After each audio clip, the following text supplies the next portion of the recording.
প্রত্যেক আদম সন্তান, কুল্লু বানি আদম খাত্তা, প্রত্যেক বনু আদম হচ্ছে পাপী। আমরা সবাই পাপী, আমরা সবাই পাপী। পাপের তো শেষ নাই আমাদের, আল্লাহ মাফ করুন। ওয়া খায়রুল খাত্তাইন আত-তাওয়াব, যারা তওবা করে ফিরে আসে এরাই হচ্ছে শ্রেষ্ঠ পাপী। জীবনের যে কোনো সময় যদি কেউ খালেসভাবে আল্লাহর দিকে তওবা করে ফিরে আসতে পারে, আল্লাহ পাক এক মুহূর্তের মধ্যে তার আমলনামার সমস্ত গুনাহ মাফ করে নেকি দিয়ে পরিবর্তন করতে পারেন। এগুলো হাদিস থেকে বলছি, ডিটেলস বলতে পারছি না আমি, কোডগুলো।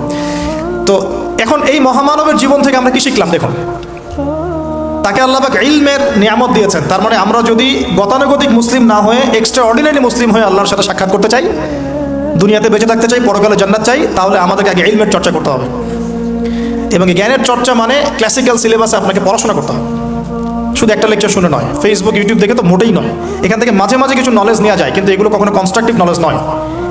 বরেণ্য ওলামায়ে কেরাম যারা থাকবেন আপনাদের বেস্ট পসিবল ওয়েতে, তাদের কাছে গিয়ে পরামর্শ করে বইপত্র পড়তে হবে।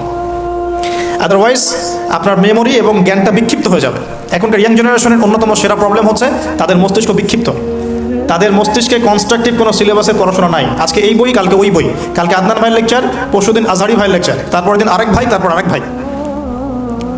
আবার সমাজে তো এক একজন এক এক কথাও বলছে, তখন তার মাথাটা পুরো পাজলড, হ্যাঁ, ম্যাসাকার্ড। এই মাসালা এটা বলছেন, ওই মাসালা ওইটা, তার ওইটা কী হবে, ওইটা কী হবে। সলিউশন হচ্ছে ক্লাসিক্যাল ইসলামিক সিলেবাস পড়াশোনা করতে হবে। আমি খুব শর্ট করে গেলে সাবজেক্টগুলো বলে দিই আপনাদেরকে। এক নম্বর, ফার্স্ট অফ অল কোরআনুল কারীম।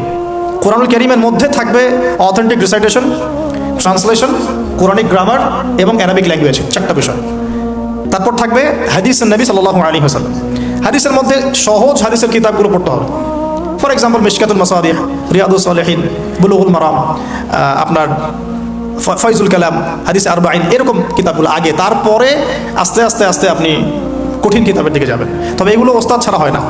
এরপর দরকার হচ্ছে সিরাত, নবী সাল্লাল্লাহু আলাইহি ওয়াসাল্লামের পবিত্র জীবনী। এই জীবনী যার জানা নাই, সে তার জীবনটাকে রাসূলের সিরাতের আলোকে মেলাতে পারবে না। এবং দ্বীন ইসলাম নিয়ে কিছু করতে চাইলে রাসূলের সিরাতের সুন্নাহ মাফিক করতে পারবে না। এরপর দরকার ইকোনমিক্সের জ্ঞান, ইসলামিক ইকোনমিক্স অবশ্যই।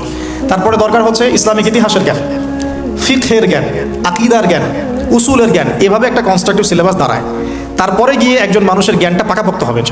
সময় লাগুক না, 10 বছর, 15 বছর, 20 বছর। আমরা দোয়া করি আল্লাহর কাছে, আল্লাহ পাক আগামী পুরো 20 বছর আমাদেরকে পড়াশোনা করার তৌফিক দান করুন।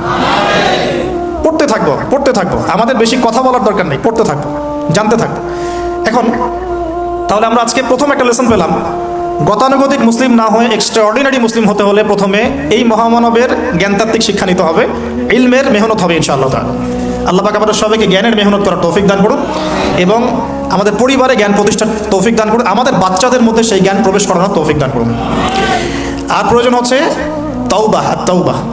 আদম আলাইহিস সালাম ভুল করেছেন, আমরাও ভুল করি, কিন্তু শয়তানের পাল্লায় পড়ে ভুল করলেই তার তাবেদারি করতে হবে না, বরং যখনই আমাদের স্মরণ হবে আমরা ইউটার্ন করবো আল্লাহর দিকে তওবা করে। দ্বিতীয় মেসেজ হচ্ছে বেশি বেশি তওবা ইস্তেগফার করব। দিনে কমপক্ষে 100 বার পড়তে পারি আস্তাগফিরুল্লাহাল্লাযী লা ইলাহা ইল্লা হুয়াল হাইয়ুল কাইয়্যুম ওয়া আতুবু ইলাইহি, অথবা এতটুকু অ্যাটলিস্ট আস্তাগফিরুল্লাহ ওয়া আতুবু ইলাইহি, আস্তাগফিরুল্লাহ ওয়া আতুবু ইলাইহি, বাস এতটুকু।